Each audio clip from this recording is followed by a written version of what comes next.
রহমাতুল্লাহি ওয়া বারাকাতুহু। সমস্ত তারিফ ও প্রশংসা সেই মহান আল্লাহ পাকের জন্য। আল্লাহর প্রতি শুকরিয়া আদায় করে আলহামদুলিল্লাহ। তারপরে পরে বিশ্বনবীর প্রতি লাখ কোটি দুরূদ এবং সালাম শান্তির দ্বারা বর্ষিত অর্পিত হোক, আল্লাহুম্মা আমিন।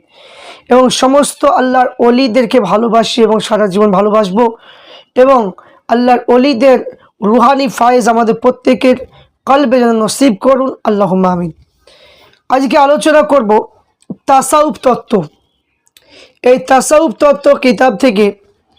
এই কিতাবটা হচ্ছে দেওবন্দীদের বিখ্যাত একজন আলেম এবং আল্লাহর ওলি মুজাহিদে আজম হযরত মাওলানা শামসুল হক ফরিদপুরি রহমাতুল্লাহ আলাইহি।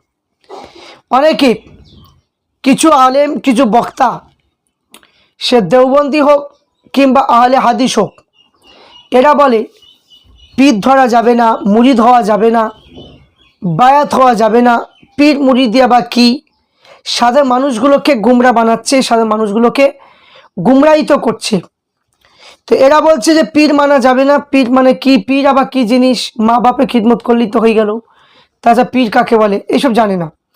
তা আমি বলবো যে আপনাদেরকে বর্তমান সময়ে যে সমস্ত আলেম ওলামা মসজিদের আছে, আলেম ওলামা মসজিদ ইমামতি করছে পেটের দুঃখে, এই সমস্ত আলেম ওলামাদের কথা শুনে আপনারা মূল্যবান ইমানটাকে নষ্ট করবেন না।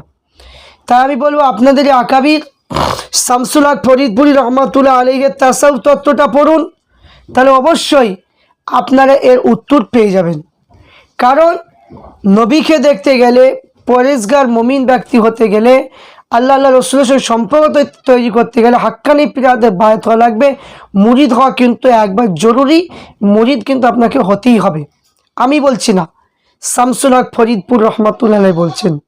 তাই বলবো যে প্রত্যেকে হলো এই কিতাবটা পিডিএফও পাওয়া যায়, আপনার পিডিএফ মানে করে পড়বেন। তো প্রথমে আমরা জানবো যে পীর কাকে বলে, দ্বিতীয় হচ্ছে যে মুরিদ হওয়া জরুরি কিনা। এই দুটো বিষয় নিয়ে আলোচনা করব। এখানে পীর হলে এক প্রকার উস্তাদ। পীর কি? এক প্রকার উস্তাদ। যেমন মানে কি শিক্ষার জন্য মানে কি, যেমন মাস্টার মানে যেমন হয়, যেমন মানে কি মাস্টার হয়, মাদ্রাসা পড়তে গেলে উস্তাদ, শিক্ষা পীর হলেও উস্তাদ। উস্তাদ শব্দ অর্থ শিক্ষা দানকারী। তাহলে শিক্ষা দানকারী দুই প্রকার। এক প্রকার হলো মৌলিক শিক্ষা, শুধু কিতাবে ভাষার শব্দ, তার অর্থ শিক্ষা দেওয়া হয়। তো এক প্রকার এখানে কি বলছে যে মৌলিক শিক্ষা শুধু কিতাবে ভাষার শব্দ, এবং দুই মানে কি তার অর্থ হলো শিক্ষা দেওয়া, এবং এই প্রকার শিক্ষা যিনি দেন তার সাধারণ উস্তাদ বলা হয়। এক প্রকার শিক্ষা আমলি শিক্ষা, কিতাবে কথাগুলো হাতে কলমে কাজে পরিণত করিয়া ভিতরে ঢুকে শিক্ষা দেওয়া। এই প্রকার শিক্ষা যিনি দেন তাকে সাধারণ পীর বা শায়েখ বলা হয়। দ্বীনি ইসলাম শুধু ভাষা শব্দ, তার অর্থ শিক্ষার নাম নয়, বরং কোরআন হাদিস ভাষার অর্থগুলো ভিতরে বাহিরে কাজে পরিণত করার নাম। কাজে উস্তাদের দরকার, তেমনি পীরেরও দরকার। কে বলছেন?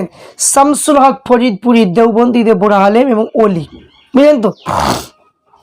তাহলে মুরিদ হওয়া কি জরুরি? অত্যন্ত জরুরি। হ্যাঁ জরুরি। মুরিদ হলে মানে কি হতে হলে চারটি কাজ করতে হবে। একটা হলো নফস, আমল, আখলাক এবং ইসলাহ করতে হয়। কিছুদিন পীরের সোহবত অবলম্বন করতে হয়। হাতে হাত দিয়ে অঙ্গীকারবদ্ধ হতে হয়। আপন আপন সময় স্বাস্থ্য শক্তি অনুসারে বেশি করে আল্লাহ ইবাদত বান্দেগি করতে হয়। খুবই বেশি করে আল্লাহ জিকির মুরাকাবা, আল্লাহ ধ্যান করতে হয়, এবং হামেশা আল্লাহ তাবিদারির মধ্যে থাকতে হয়। এই চারটি কাজের মধ্যে মানে কি জরুরি কোনোটাই নয়। তাই এখানে কোনটা ফরজ, কোনটা ওয়াজিব, কোনটা সুন্নত মুস্তাহাব, মুরিদ হওয়া প্রত্যেক মুসলমানের জন্য জরুরি। তাহলে প্রত্যেক মুসলমানের জন্য মুরিদ হওয়া জরুরি, মুরিদ কিন্তু হতেই হবে। তারপর কি বলছে যে মুরিদ হতে হবে, এবং বলছে খাঁটি পীর তালাশ করে মুরিদ হবে। যার খাঁটি পীর রসুলের মানে নমুনা পীর না পাওয়া যাবে, তো ফরজ ওয়াজিব সুন্নতে মুআক্কাদা শরীয়তের হুকুমগুলো রীতিমতো পালন করতে থাকবে। যদি এই রীতিমতো পালন করতে থাকে, খাঁটি পীর না পাওয়া যায়, মানে পীর মুরিদ মানে না হয়, তা গুনাহগার হবে না। তাই এখানে খাঁটি উপযুক্ত পীর তালাশ না করে বেশরা খেলাফ সরা বেদাআতি পীরের নিকটে কিছু মুরিদ হবে না। বেশরা পীরের নিকটে মুরিদ হওয়া হারাম, তার মানে গুমরাহি পথ খুলবে। খাঁটি পীর আলামাত পরিচয় সামনে আসছে, ভালোভাবে মানে জেনে রাখো। তাহলে খাঁটি পীর যারা হবে তাদের হাতে বায়াত হতে হবে। তাহলে খাঁটি পীর ছাড়া কারো হাতে বায়াত হওয়া যাবে না। তাহলে ইসলাহ অর্থ কি? নফস ও আমল আখলাকের ইসলাহ অর্থ বা কি, এইগুলো আমাদের জানা প্রয়োজন। এই চারটি জিনিস জানা প্রয়োজন। ইসলাহ হলো সংশোধন করা, আর নফসে ইসলাহ অর্থ হলো মানুষের নফসের মধ্যে সাধারণত দোষ ত্রুটি থাকে সংশোধন করে জীবনকে খাঁটি মানুষরূপে গঠিত করা। এবং মানুষের মধ্যে সাধারণ কাম, ক্রোধ, লোভ, মদ, অহংকার, মোহ, আল্লাহকে ভুলে, আখলাকের ভুলে সংসারে মায়া আবদ্ধ থাকা, এবং কি যে এখানে পরিশ্রমকত, নিফাক, মুনাফিকি, সিকাক এবং জেদাজেদি, দলাদলি, অলস্য, বিলাসিত, এইগুলো মানে কি দোষ থাকে, তাই বর্জন করার নাম হচ্ছে নফসে ইসলাহ। আমলে ইসলাহ অর্থ হলো নামাজ, রোজা, জাকাত, হজ, আল্লাহর জিকির, কোরআন তেলাওয়াত, তাবলীগ, তানজিব, মা বাপের খিদমত, হালাল রুজি উপার্জন করে নিজে পরিবার পরিজনের ভরণ পোষণ করা, সেই সব আমল করবার জন্য আল্লাহ আদেশ করেছে। তার মধ্যে সেই সব ত্রুটি অসম্পূর্ণ থাকে, তাই দূরীভূত করা প্রত্যেক আমলে পূর্ণাঙ্গ করা নাম হচ্ছে আমলে ইসলাম। এবং কাউকে কষ্ট না দেওয়া, অন্য কেউকে কষ্ট দিলে নীরব সহ্য করা, কাউকে তুচ্ছ না করা, মানে কি যেখানে মানে কারো অহংকার না করা, কোনো ইমামের পিছনে না লাগা, অহংকার, রাগ দমন করা, মিথ্যা কথা না বলা, পরনিন্দা না করা, ছলচাতুরি না করা, কৃপণতা না করা, আল্লাহর নিয়ামতের শুকুর করা, কোনো লোকের উপর উপকার করলে তার নিকটে কৃতজ্ঞতা স্বীকার করা, ধৈর্য ধারণ করা, এবং মানে কোনো কিছু পরিত্যাগ করা, দুনিয়ার সম্পত্তি আল্লাহ তাআলা যা কিছু দান করেন তার সন্তুষ্ট থাকা, প্রত্যেক কাজে আল্লাহর উদ্দেশ্য নিয়াত খালেস করা, এই প্রত্যেকটা আল্লাহর প্রতি মহব্বত রাখা, এটাই বলা হয় আখলাকে ইসলাম। এইগুলো আপনার মধ্যে পয়দা করতে হবে। তো এইগুলো কি আপনাদের মধ্যে কারো পয়দা হয়েছে? কারো হয়নি। হিংসা রয়েছে, অহংকার রয়েছে, চুগলখড়ি, পরনিন্দা, সব কিছু রয়েছে। অনেকে মানে 30 বছর ধরে নামাজই পড়েনি, 30 বছর পর থেকে নামাজই ধরেছে।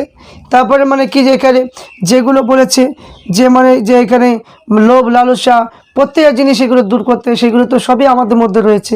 তাহলে এই জন্য মুরিদ হওয়া মানে কি জরুরি, মুরিদ হতে হবে।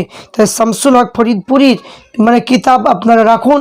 যারা দেওবন্দি মতে চলেন তাদেরকে বলে এই কিতাবটা আপনারা রাখুন, রাখলে অবশ্যই আপনারা মানে কি কিতাবের কথা মানবেন না এখন বর্তমান সময়ে মৌলবীদের কথা মানবেন, সেটা আপনাদের ব্যাপার। প্রত্যেকে ভিডিও শেয়ার, লাইক এবং সাবস্ক্রাইব করুন।